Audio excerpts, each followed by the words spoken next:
Hello friends, I hope you all are safe and doing really very well. So trying to follow the consistency concept with my videos. आज थोड़ा time निकाल के I've tried to make a video for you all and I really hope you will all like my video.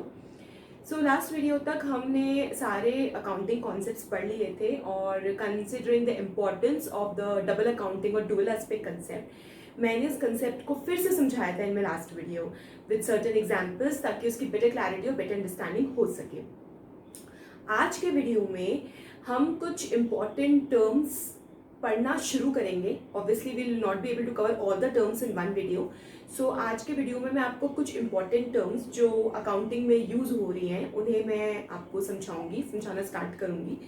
Although मैंने time to time कोशिश करी है कि जब भी मैं कोई नई टर्म या टर्मिनोलॉजी यूज़ करूँ तो मैं उसी टाइम उसको समझा दूँ, ताकि ऐसा नहीं हो कि मैं कुछ और समझाने की कोशिश कर रही हूँ बट उसका बेस या उसकी जो इंपॉर्टेंट अंदर की टर्म्स है वही समझ नहीं आ रही है.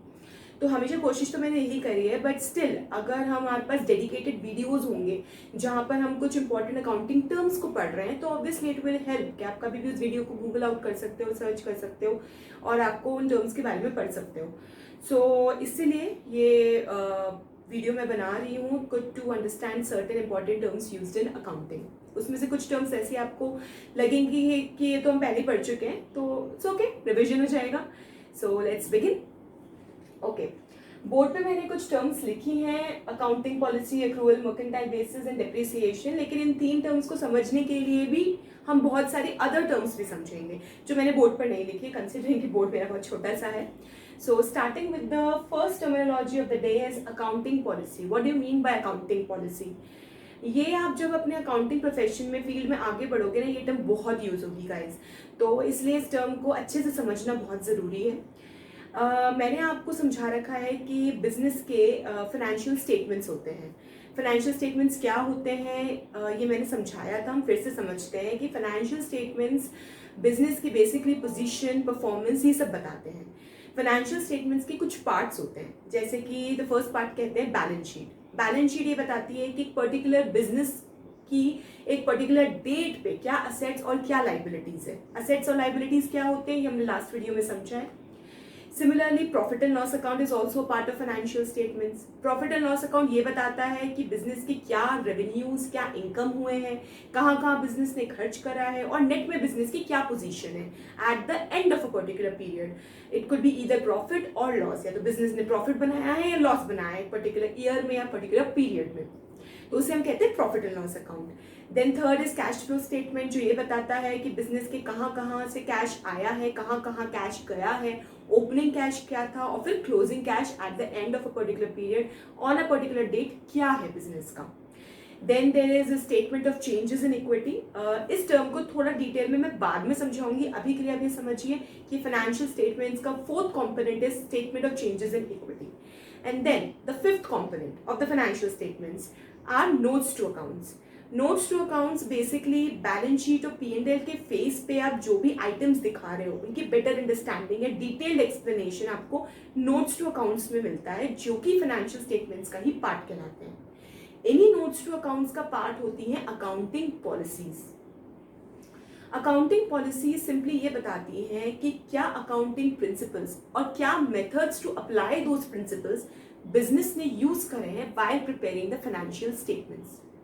जैसे कि एक छोटा अकाउंटिंग पॉलिसी पहले बताती है कि क्या इंट्रोडक्शन देती है कंपनी का, कंपनी का नाम क्या है, कब वो इनकॉर्पोरेट मतलब कब फॉर्म हुई, कब ऑन पेपर्स आई, क्या उसका एड्रेस है और क्या बेसिकली वो एक्टिविटीज परफॉर्म करती है. देन आप अकाउंटिंग पॉलिसीज होती है कि आपने किस बेसिस पे अपने फाइनेंशियल्स बनाए हैं. क्या आपने कैश बेसिस यूज करा है अकाउंटिंग का या मर्केंटाइल बेसिस यूज करा है अकाउंटिंग का. अभी हम पढ़ेंगे नेक्स्ट टर्म में व्हाट इज मर्केंटाइल बेसिस, मैंने शायद समझा भी रखा है पहले. फिर आपने क्या पॉलिसीज, क्या मेथड्स अपनाए हैं, किस करेंसी में अपने फाइनेंशियल स्टेटमेंट्स बनाए हैं. उसके बाद मैं ये बता सकती हूँ कि क्या पीरियड आपने, किस पीरियड के फाइनेंशियल स्टेटमेंट्स आप प्रेजेंट कर रहे हो. ये सब कुछ अकाउंटिंग पॉलिसीज का पार्ट होती है. देन मैंने आपको बताया था गैप. गैप कंट्री स्पेसिफिक होते हैं, क्या गैप फॉलो करके फाइनेंशियल्स बन रहे हैं. गैप मतलब जनरली एक्सेप्टेड अकाउंटिंग पॉलिसीज, जैसे कि इंडिया के गैप होते हैं इंड एस वगैरह, यूके के गैप होते हैं IFRS. देन यूएस का अपना गैप है जिसे यूएस गैप बोलते हैं. तो आप किस गैप के बेसिस पे अपने फाइनेंशियल्स प्रिपेयर कर रहे हो उसे भी आप अकाउंटिंग पॉलिसीज में लिखते हो. उसके अलावा रेवेन्यू कैसे आप रिकॉर्ड कर रहे हो, क्या क्या आइटम्स, क्या क्या चीज़ें बिजनेस डील करता है, किस किस टाइप का रेवेन्यू आता है, कैसे रेवेन्यू अकाउंट फॉर होता है, इसकी रेवेन्यू पॉलिसी होती है, जो भी अकाउंटिंग पॉलिसीज का पार्ट होती है। देन आप पढ़ सकते हो कि इन्वेंट्री, बुक्स में जो इन्वेंट्री है, जो मटीरियल है, उसको आप कैसे रिकॉर्ड कर रहे हो अपनी बुक्स में, तो क्या पॉलिसी अडॉप्ट कर रहे हो, क्या आप उसे कॉस्ट पे शो कर रहे हो कि उसकी नेट रियलाइजेबल वैल्यू पे शो कर रहे हो। ये भी एक पॉलिसी होती है जो कि हम अकाउंटिंग पॉलिसीज का पार्ट कहलाती है। तो अकाउंटिंग पॉलिसी सिंपली एक होती है, नोट्स टू अकाउंट्स का पार्ट होते हैं, आपके फाइनेंशियल्स का पार्ट होते हैं, जो ये बताते हैं कि किस तरीके से आपने अपने फाइनेंशियल्स प्रिपेयर किए हैं। सो ये हमारी फर्स्ट टर्मिनोलॉजी थी अकाउंटिंग पॉलिसी। इसमें जो भी हमने छोटी छोटी टर्म्स यूज करी वो भी मैंने आपको हाथों हाथ एक्सप्लेन कर दिए, except for statement of changes in equity, जो डिटेल में मैं आपको आगे जाके बताऊंगी, बिकॉज थोड़ा वो मॉडिफाइड टर्मिनोलॉजी है, वेरी एडवांस टर्मिनोलॉजी है। देन जो आज की टर्म हम समझेंगे फिर नेक्स्ट, वो है अक्रूवल या मर्केंटाइल बेसिस ऑफ अकाउंटिंग, जो मैंने अभी ऊपर अकाउंटिंग पॉलिसी समझाते वक्त भी आपको बताया। अक्रूवल कंसेप्ट हम पढ़ चुके हैं। अक्रूवल बेसिस ऑफ अकाउंटिंग वही होता है। अक्रूवल कंसेप्ट सिंपली ये बोलता है कि कोई भी खर्चा, कोई भी रेवेन्यू किसी पर्टिकुलर पीरियड को पर्टेन करता है, इनकर हो चुका है, भले ही आपने कैश में दे दिया है, कैश में नहीं दिया है, कैश में ज्यादा दे दिया है, एटसेट्रा, व्हाटएवर द केसेस, आप उस खर्चे को, उस रेवेन्यू को, उस इनकम को उस पीरियड में रिकॉर्ड करोगे। यही कहलाता है अक्रूवल या मर्केंटाइल बेसिस ऑफ अकाउंटिंग।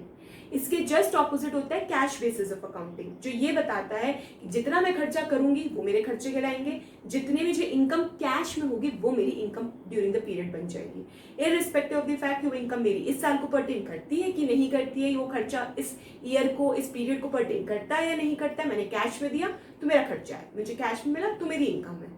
उसके जस्ट ऑपोजिट अक्रूवल बेसिस है, जो ये कहता है कि कैश में आप चाहे दो चाहे नहीं दो, कम दो ज्यादा दो, इस पीरियड को अगर वो खर्चा पर्टेन करता है तो इस पीरियड का एक्सपेंस है, इस पीरियड की वो इनकम पर्टेन करती है तो वो इस पीरियड की इनकम कहलाएगी। दिस इज कॉल्ड अक्रूवल और मर्केंटाइल बेसिस ऑफ अकाउंटिंग। इसका हम एग्जाम्पल वापस से लेते हैं और हम इससे जुड़ी जुड़ी दो टर्म्स और समझते हैं, वो है प्रीपेड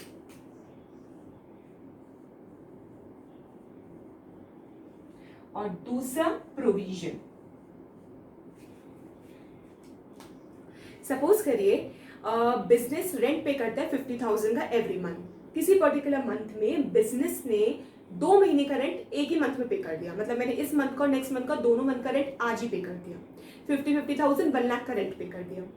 अब 50,000 का रेंट तो मेरे इस मंथ को पर्टेन करता है, लेकिन मैंने कैश में पे करा 1 लाख का, तो जो मैंने 50,000 का एक्स्ट्रा रेंट पे करा है, and if I am following accrual और मर्केंटाइल बेसिस ऑफ अकाउंटिंग, तो मैं इस 50,000 को जो मैंने एडिशनल एक्स्ट्रा रेंट पे करा वो मेरे प्रॉफिट एंड लॉस अकाउंट में, प्रॉफिट एंड लॉस स्टेटमेंट पे मेरा खर्चा नहीं बनेगा। क्यों? क्योंकि वो मेरे इस पीरियड का खर्चा है ही नहीं, मैंने एक्स्ट्रा पेमेंट कर दी। अब एक्स्ट्रा पेमेंट कर दी तो क्या मैं उसे अपना खर्चा बना लूं? नहीं, वो इस मंथ का रेंट था ही नहीं, इस मंथ की बुक्स में मैं उसको एज एन एक्सपेंस नहीं दिखाऊंगी। इंस्टेड ऑफ द फैक्ट मैं अपनी बुक्स में प्रीपेड एक्सपेंसेस करके एक असेट क्रिएट कर दूंगी। असेट की हमने टर्मिनोलॉजी पढ़ी थी कि एनीथिंग जो इनफ्लो ऑफ कैश या इनफ्लो ऑफ इकोनॉमिक रिसोर्सेज को कैरी करते हैं वो मेरे असेट्स कहलाते हैं। ऑल्दो जो मैंने ये रेंट, एक्स्ट्रा रेंट जो पे कर दिया, नेक्स्ट मंथ का रेंट जो मेरे बिजनेस ने पे कर दिया, ऑल्दो मुझे इससे कुछ इनफ्लो ऑफ कैश वगैरह नहीं होगा, लेकिन अगर हम थोड़ा इनडायरेक्टली सोचें तो नेक्स्ट मंथ जो मेरा आउटफ्लो होने वाला था वो भी तो नहीं होगा, क्योंकि मैंने इसी मंथ रेंट पे कर दिया नेक्स्ट मंथ का, तो मेरा इस मंथ वो आउटफ्लो हो गया, और सिंस मैंने एक्स्ट्रा पे करा तो वो मेरी बुक्स में जाकर असेट बन गया, मुझे अब किसी को कुछ पे नहीं करना, so it's not my liability, वो मेरा खर्चा भी नहीं है क्योंकि वो इस पीरियड को पर्टेन ही नहीं करता था, तो मेरी बुक्स में वो असेट क्रिएट हो गया। अगर हम डबल अकाउंटिंग कंसेप्ट को समझे तो एक तरफ तो मेरा कैश और बैंक बैलेंस 1 लाख रुपीज से कम हुआ, और दूसरी तरफ 50,000 का मेरा रेंट आया और 50,000 का मेरा असेट क्रिएट हो गया। तो इस तरीके से मेरा debit is equal to credit भी हो गया। डेबिट में मेरा एक्सपेंस आया 50,000 का, असेट आया 50,000 का, और क्रेडिट में मेरा कैश और बैंक बैलेंस असेट कम हो गया। तो एक तरफ असेट्स बढ़े और एक तरफ असेट मेरा कम हो गया। तो प्रीपेड एक्सपेंसेस जो एक टर्मिनोलॉजी यूज होती है वो तभी यूज होती है when you are following cash mercantile basis of accounting. यही अगर आप कैश बेसिस यूज कर रहे होते, मर्केंटाइल और accrual basis of accounting, sorry, यही अगर आप cash basis of accounting follow कर रहे होते तो पूरा 1 लाख का रेंट आपकी बुक्स में एज एन एक्सपेंस चला जाता। कोई एसेट क्रिएट ही नहीं होता। ये 1 लाख से मेरा कैश कम हुआ और 1 लाख से मैंने अपना एक्सपेंस P&L में प्रॉफिट एंड लॉस अकाउंट में बुक कर दिया। So this is the term used prepaid expenses, जो कि मेरी बुक्स में असेट बनता है। Similarly on the other hand, suppose करिए इस मंथ का रेंट भी आपने पे नहीं करा, इस मंथ का रेंट ड्यू हुआ, आपको पे करना था 50,000 का रेंट, लेकिन आपने नहीं पे करा, व्हाटएवर रीजन इज, तो उस केस में 50,000 से मेरी बुक्स में लाइबिलिटी या प्रोविजन में क्रिएट कर लूंगी कि मुझे 50,000 का रेंट चुकाना है, सामने वाली पार्टी को, अपने लैंडलॉर्ड को मुझे 50,000 का रेंट देना है। ऑन दी अदर हैंड ये 50,000 मेरे इस पीरियड को पर्टेन करते हैं, इस मंथ का मेरा रेंट है, ऑल्दो मैंने उसे कैश में नहीं दिया, लेकिन मेरे इस मंथ की बुक्स में ये एज एन एक्सपेंस जाएगा।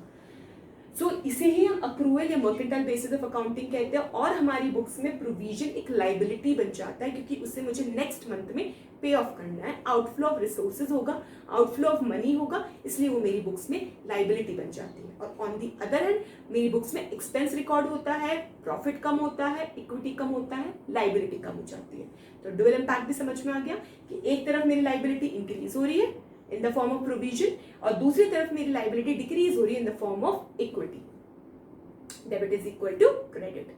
तो मैंने आपको accrual, mercantile basis of accounting, related terms of prepaid expense, provision and a quick go through with the double accounting और डुअल एस्पेक्ट कंसेप्ट समझाया।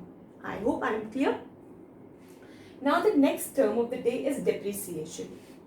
डेप्रिसिएशन समझने से पहले हमें समझना चाहिए कि व्हाट आर फिक्स्ड एसेट्स। वो हम समझ चुके हैं प्रीवियस वीडियो में, उससे पहले भी मैंने आपको समझाया कि फिक्स्ड एसेट्स क्या होते हैं।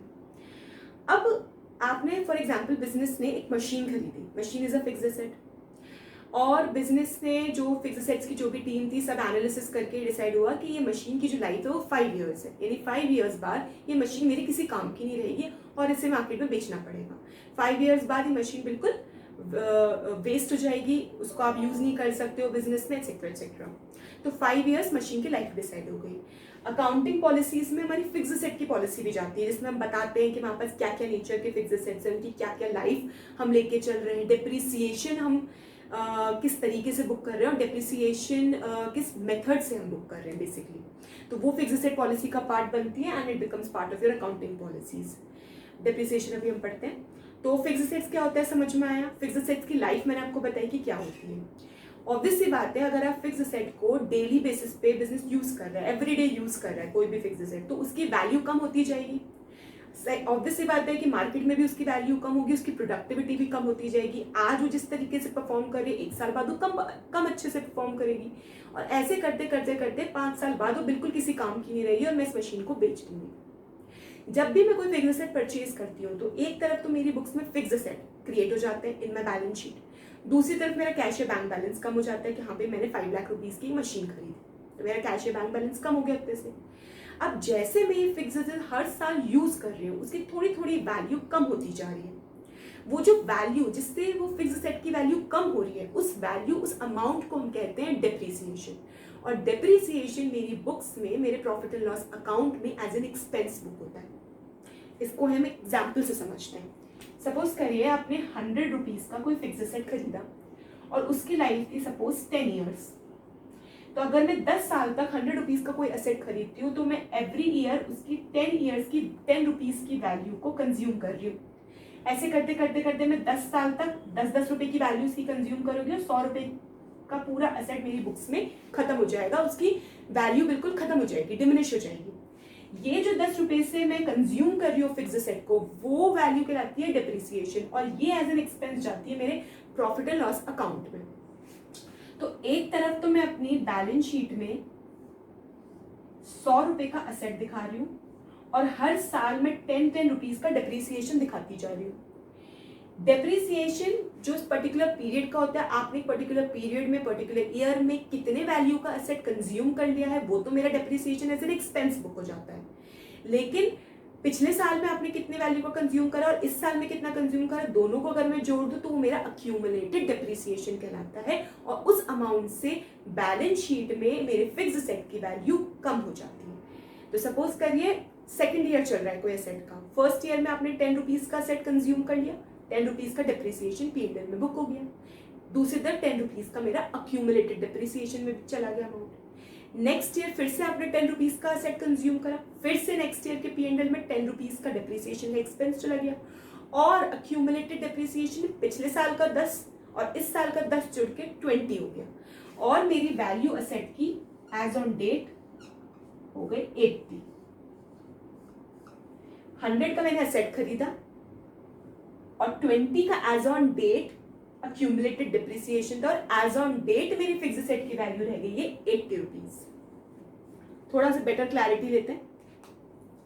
जब आपने फिक्स असेट खरीदा तो फिक्स असेट आपकी बुक्स में assets as an asset create हो गया। असेट हमेशा एज ऑन डेट होता है, यानी एज ऑन 31 मार्च 2021 मेरी बुक्स में इतने असेट्स खड़े हुए हैं, इतना फिक्स असेट, 100 रुपीज का फिक्स असेट, 100 रुपीज की मशीन मेरी बुक्स में खड़ी हुई है। Cash in bank balance 100 rupees से कम हो गया, तो reduce cash in bank balance दिख रहा है।